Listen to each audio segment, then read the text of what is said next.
This is my little traveling Jeep book that I carry with me in my car. That's why I call it the Jeep book, of course.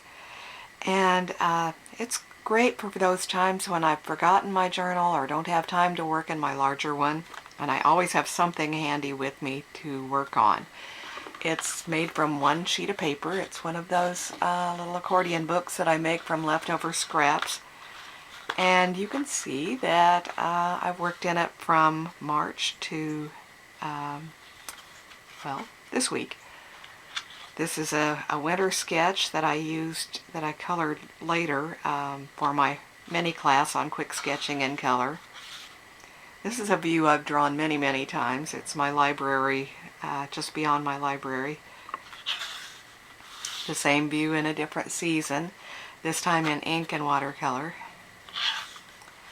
Obviously I had more time here. My husband was shopping and I don't enjoy shopping, so I sat in the parking lot and sketched with ink and had time to get out the watercolors even. Again, a parking lot sketch out by Waller Trucking, ink and watercolor. Just watercolor on this one. A quick sketch of the clouds at the edge of my town. You can see the fields. That was in May. And another day I wanted to do clouds, trying out my new Pilot Prera pen and watercolor. So that's what you see here. And what's cool about these accordion fold books is that you can turn them over and work on the other side. So you've got art on both sides. This is yet another parking lot sketch. I don't waste a lot of time, and as you can see, I spend a lot of time waiting while my sweetie does the shopping because I don't like it. I'm fascinated by power poles, so I did a quick ink sketch of this one and ran out of time to do more.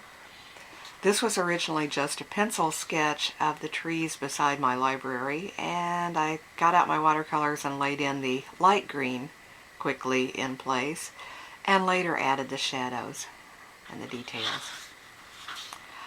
Another parking lot sketch, this in the farm store, that I added Inktense colored pencils to.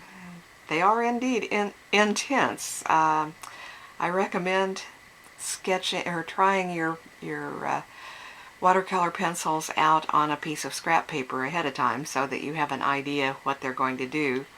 I thought the teal green would be kind of a blue-green soft distance thing, and instead it was a real screamer. So I toned it down with some moss green. This guy was sunning out in the parking lot, lying right on the concrete. I did a quick drawing of him while Joseph was in the library, and again added watercolor pencil for color.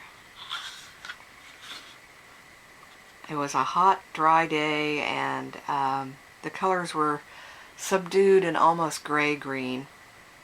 We've had a drought this year, and so I wanted to maintain that soft gray color. So I used a limited palette on this one. You can see these are Albrecht Dürer watercolor pencils. And a couple of browns and a couple of blues, and then layering to get the greens. A very, very quick sketch of Crown Center Hotel here. I was waiting while Joseph went in to check on the restaurant in Union Station. So I did the pencil sketch in less than 3 minutes actually. And then as we were eating, I sketched in the mermaid and dolphin sculpture and the net-wrapped lemons that you can squeeze onto your seafood. He wants to know why there's a lemon floating in the sky. That's why. It's a montage. And I added color later from memory, which is sometimes kind of good because you don't get caught in trying to reproduce the colors exactly. You can go for unity, as I did here. And after we ate, there was a little time to spend in the lobby of Union Station. And since generations have met under the clock in Union Station, I focused on that. This was a Noodler's Ahab pen and watercolor. We ate at Pierpont's in Union Station, a rather elegant restaurant. And that's the end of it. I have to start a new one now. Oh dear, poor me.